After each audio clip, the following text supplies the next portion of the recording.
actually two different types of pelvic floors. If you have a type A pelvic floor, then you really want to be doing Kegels during your pregnancy. However, if you have a type B pelvic floor, then chances are the way you're doing Kegels is actually doing you more harm than good during your pregnancy.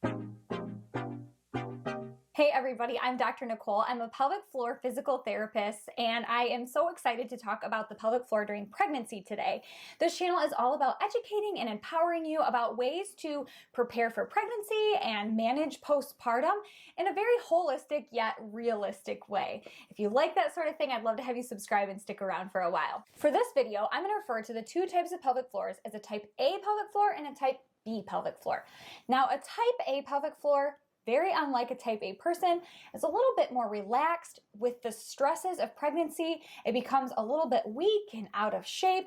It just sort of feels the weight of pregnancy, and it gets a little bit lax in its job as your pelvic floor. And a type A pelvic floor during pregnancy might notice things like leaking during pregnancy. Maybe you sneeze or you laugh and you leak a little bit, and not quite as tight as a type B pelvic floor. The type B pelvic floors actually tend to be very tight. Their tone is very high, strong. It's very on edge. It's very fired up and working very hard most of the time. Some ways that you might know that, yeah, I think I do have a tight pelvic floor, the type B pelvic floor, is if you notice that it's a little bit painful sometimes to put tampons in or menstrual cups or discs in. Sometimes penetration or intercourse can be painful. After exercise, you tend to be more on the sore side. It just feels like everything's really tight in there. Full disclaimer here, if you were one of my clients and I was seeing you for pelvic floor physical therapy during your pregnancy, whether you have a type A pelvic floor or a type B pelvic floor, I would be recommending that you do your Kegels. Now you're probably thinking that totally contradicts what you said at the beginning of this video, and while it sounds like it does, it actually doesn't. Let me explain. The thing is, if you do a Kegel correctly, it is beneficial for both types of pelvic floors. However, most of us get our information about how to Kegel from a Cosmo magazine or something we read in a blog, and it might not actually be teaching you how to do a Kegel correctly, and therefore, if you're doing a Kegel incorrectly, then it could be harmful for those type B pelvic floors. So I want to go over how I teach doing Kegels so that you know for sure that you are doing your Kegels correctly during your pregnancy, and it's going to be beneficial for both pelvic floor types. In fact, I would say it would actually make your labor and delivery easier no matter which type of pelvic floor that you have. Here's how I teach doing Kegels, and I want you to think of it like a layer cake. And each layer that we add makes it a little more complicated, but you're gonna get that much benefit from it, and it's gonna be that much more delicious. When we think about our base layer of our cake, we wanna think about our breath. Breath is so important, and that is why I teach belly breathing all the time. As we belly breathe, we're going to inhale through our nose and fill our bellies up. We're then going to purse our lips and breathe out. Exhale through your lips and let your belly come back in. Inhale, fill your belly up as much air as you possibly can. Exhale, blow all that air out through your lips. Inhale, fill your belly up really big. Exhale, blow all the air out. Bring your belly muscles back in. And that is the base layer, the foundation of a Kegel and of our layer cake. As we move on to the second layer, we're going to start thinking specifically about our pelvic floor. So as you inhale and you're relaxing and filling your belly up with air, you're also going to be opening your pelvic floor muscles. Exhale, let it all go. Inhale, open up your pelvic floor. Think about it opening like a flower, or really trying to push down and open into the chair you're sitting in. And then exhale, let it come back up. Inhale, big O, open up big, let it drop down towards your feet. Exhale, let it come back up. As you inhale, open up your pelvic floor, but this time as you exhale, draw your pelvic floor muscles up and in and squeeze and lift a little bit. Lots of us think about squeezing during our pelvic floor contractions or our Kegels, but I also want you to think about lifting. So you're not only going to open your pelvic floor up nice and big as you inhale, as you exhale, you're going to squeeze your pelvic floor and lift it up towards your head.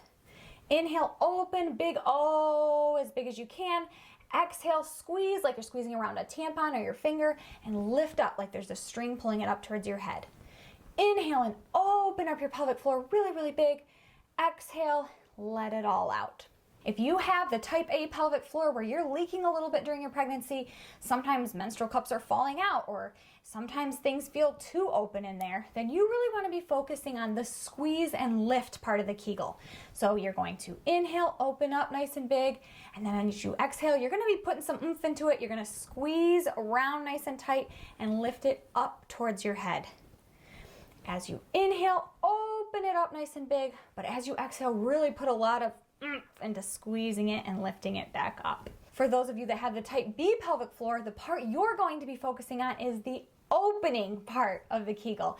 You're not going to focus on squeezing and lifting it all that much because your pelvic floor is probably doing too much of that already. It's probably being held in a squeeze and lifted position almost all the time. So I want you to focus on really inhaling and opening up nice and big, letting all those muscles completely relax, and then just letting it kind of go back to where it started as you exhale. Inhale and really open up, totally relax, no muscle tension. Exhale, let it kind of draw back to where it was.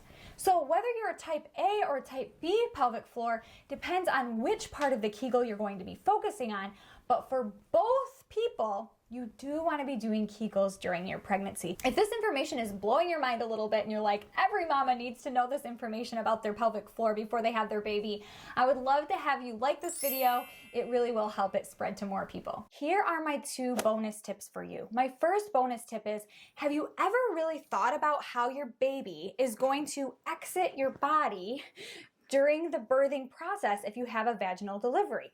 It's going to go in through this opening of your pelvis where there's a little less muscle restricting it, and then it's going to need to come out through this area that's filled with lots of muscles that have been working really hard for the past 9 months to be nice and tight and hold everything up inside of you. And so you need to be able to tell your pelvic floor muscles that I know this is hard, I know this is difficult, but we need to try to relax and let this baby out. If you think about putting a brand new hair tie around your pelvic floors, around the opening to your vagina, and you did it as many times as you possibly could. It was really tight, like no matter how fast you run, that ponytail is not coming out. And you tried to push a baby out that hole, which is what we would be doing if we're clenching and we're holding our pelvic floor really tight during pushing. It's going to be really hard for that baby to get out.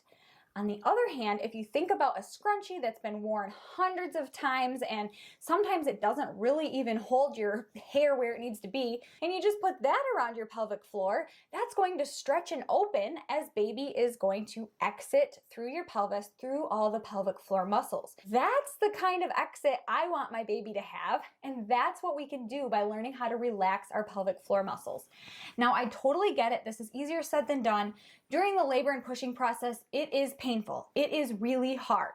And that is why it is so important to practice and be very, very comfortable with relaxing our pelvic floor during the inhale or the opening part of our Kegels, so that when it comes time to push our babies out, we've practiced it a lot. In fact, I would even say it's beneficial to practice that breathing in different positions that you might labor or deliver in. Hands and knees is a really great position to deliver your baby in, but you need to have practice. How does it feel to open up my pelvic floor in a hands and knees position? Side lying, another great option to deliver your baby, especially if you've had an epidural. This position, you could practice your Kegels and practice that relaxation so that when you're in that position, you're in pain and it's hard to think of what you should be doing. It'll just be second nature. You'll know how to open your pelvic floor. If you want to do a squatting position, if you want to do a kneeling position, whatever position you think you might want to labor or deliver in, practice your Kegels during your pregnancy in those positions. My final bonus tip here is that the muscles of your face are very, very much related to the muscles of your pelvic floor. So try this with me.